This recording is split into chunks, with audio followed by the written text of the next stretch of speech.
winter's day, you get a feeling of warmth here, the pan-tiled roofs, a feeling of the past.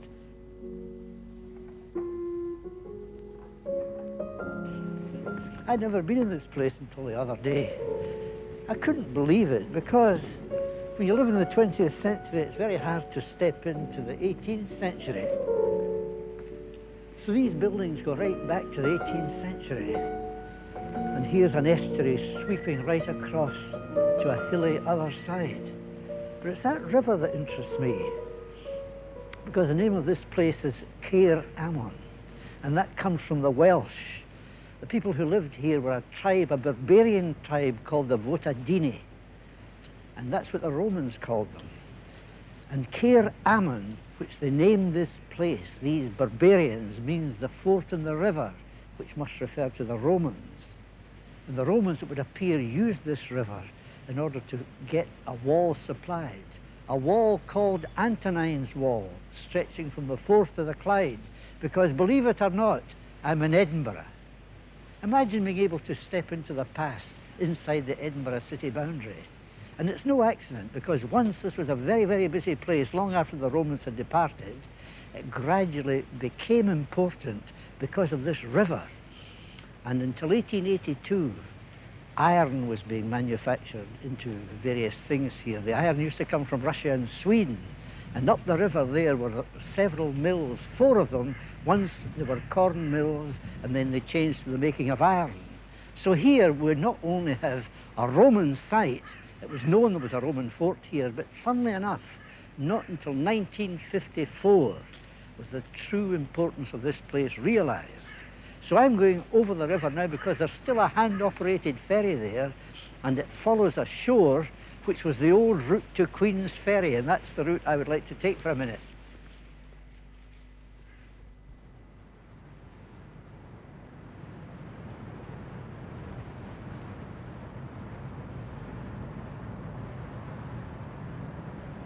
Board!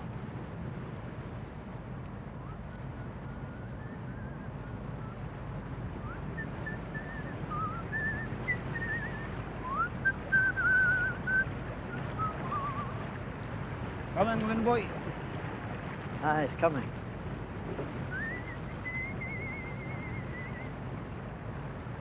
This ferry service operates every day except Friday, wind, weather and river floods permitting, and strong northerly winds can be bad, especially with a big tide, and big spates can come suddenly, swirling down big trees. Morning! When? Gay chilly, isn't it? Strong wind. Oh, I see you've anchored at the other side. That's a great arrangement. More. Fine. Okay. Okay. Ah, how's the dog, eh? How's the dog?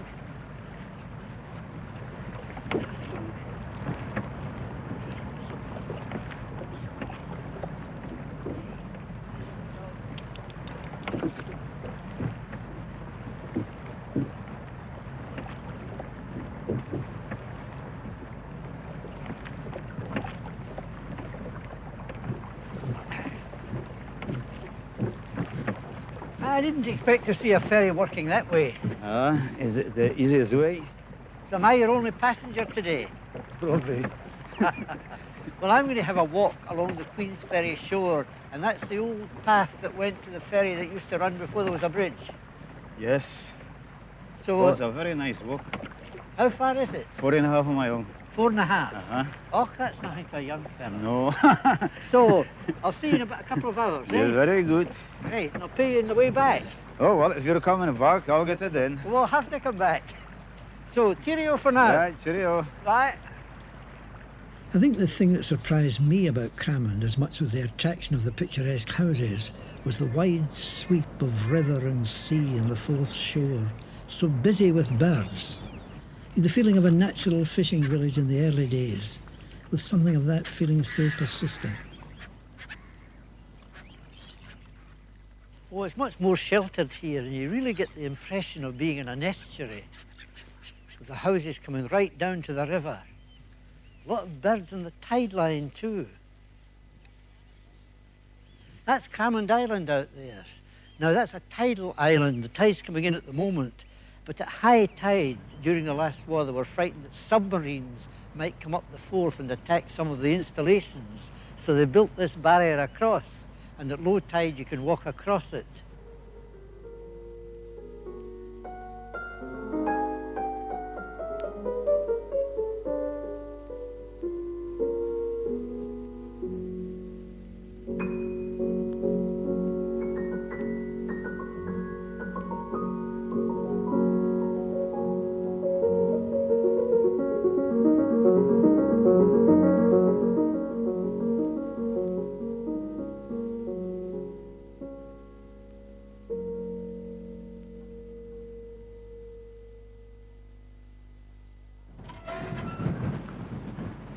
Well, this is Old Cramond Kirk. You could call it the heart of Old Cramond.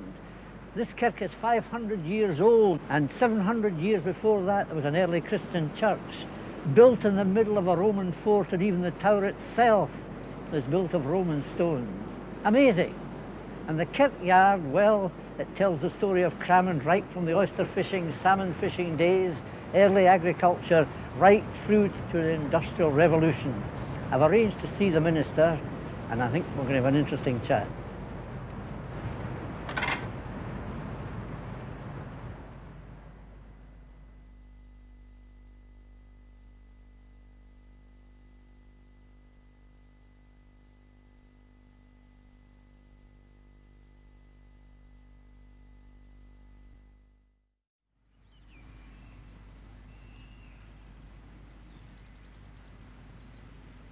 The tombstones in the kirk speak of the last 350 years, some of them made of iron, relics of the iron-making days.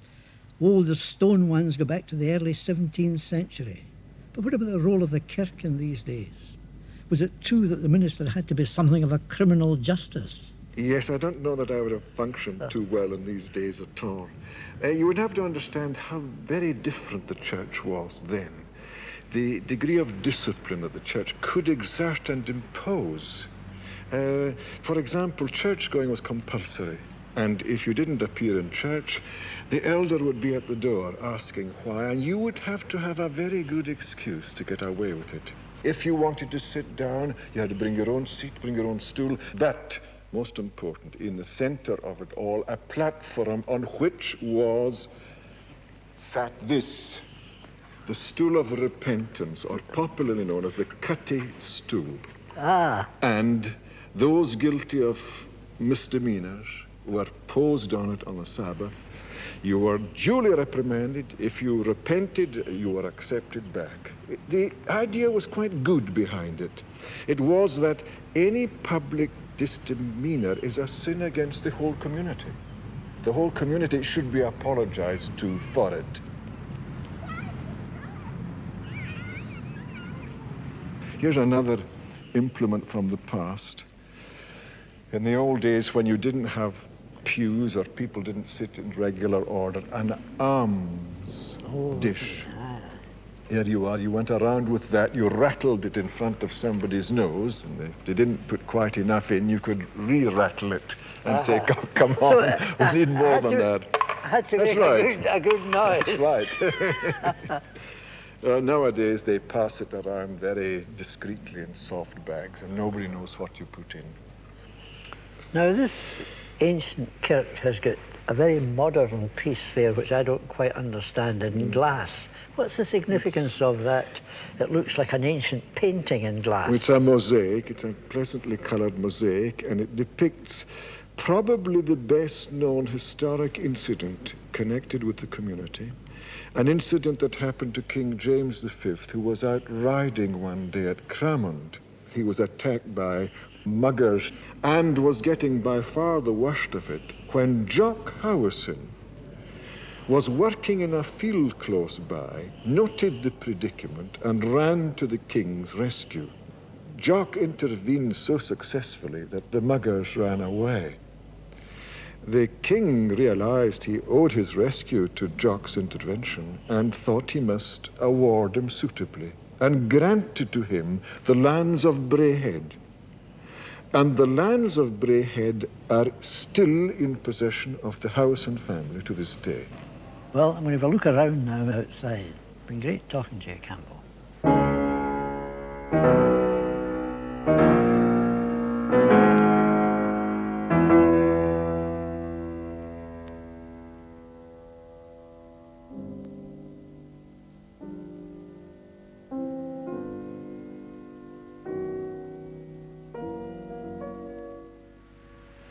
Well, in the kirkyard, I was lucky to meet a man who haunts the place, Bartley Fraser, the local historian, and he brought me to the only bit of the Roman wall that's still standing here. What does it signify, Bartley? Well, this is the wall of a workshop, and inside here you can imagine the Roman soldiers busy mending their armour and doing all kinds of odd jobs when they were here. And just along here they found some coins which helped them to date things. Yes, that was very useful. And there have been all sorts of other things found, pottery and so on. They can be found in Huntley House Museum. That's a drain, and the silly thing is the drain runs into that wall, but the explanation of that is simply that the drain was there at an early period of building, and then later on, when they came back again, the Romans built the wall and just didn't bother to remove the drain. And one of the reasons for seeing so little is that most of the houses in Cramond were probably built of the Roman stone. Yes, they stole the Roman stones. They used this place as a quarry for hundreds and hundreds of years, the good folk of Cramond. I see. I can show you one. There's no doubting it's Roman. A lot of the others are just ordinary stones like this, but there's one that's really got the Roman markings. We'll go on and it. see it then, eh? Fine.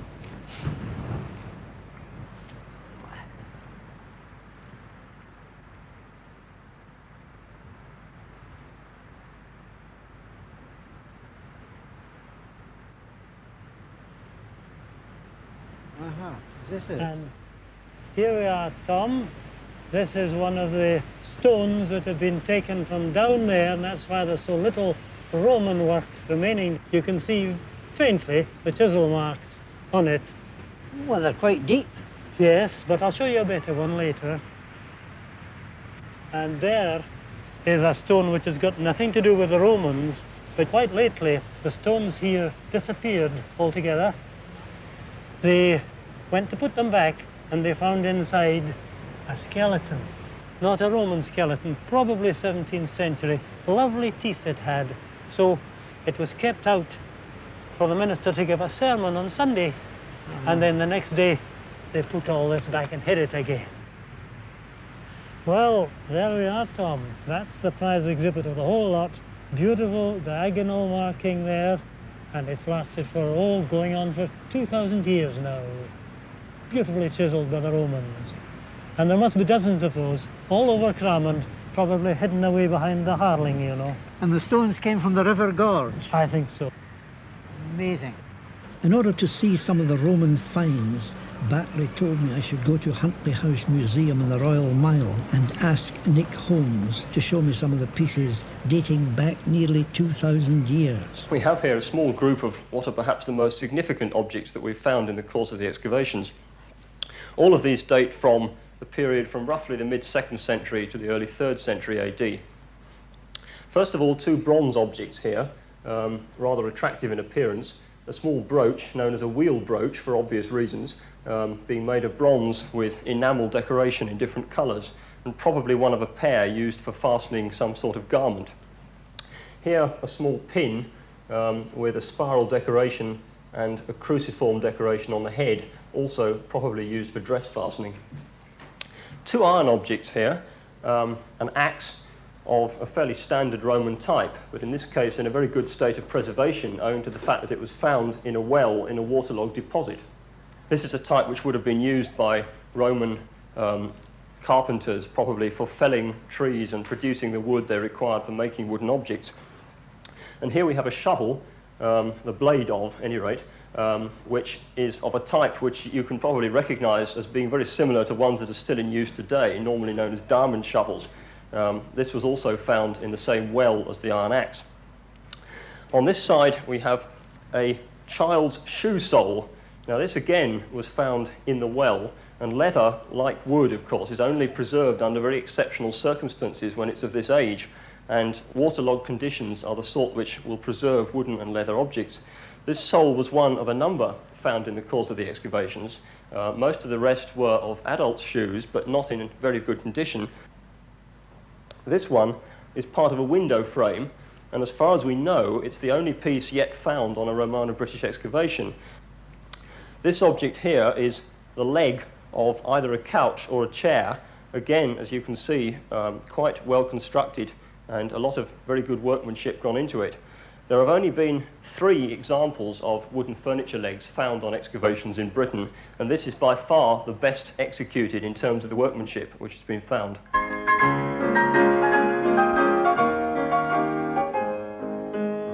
Fine, gracious spot this, just a wee bit to the east of the kirk.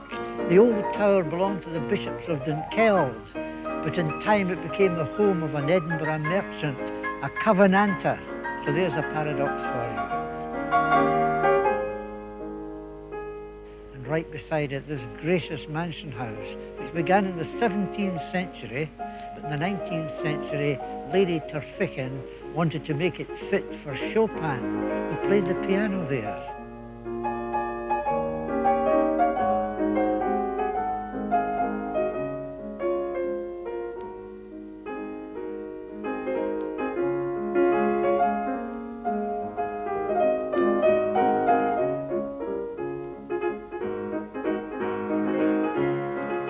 Today it's a community centre, and the parklands are just a bit neglected.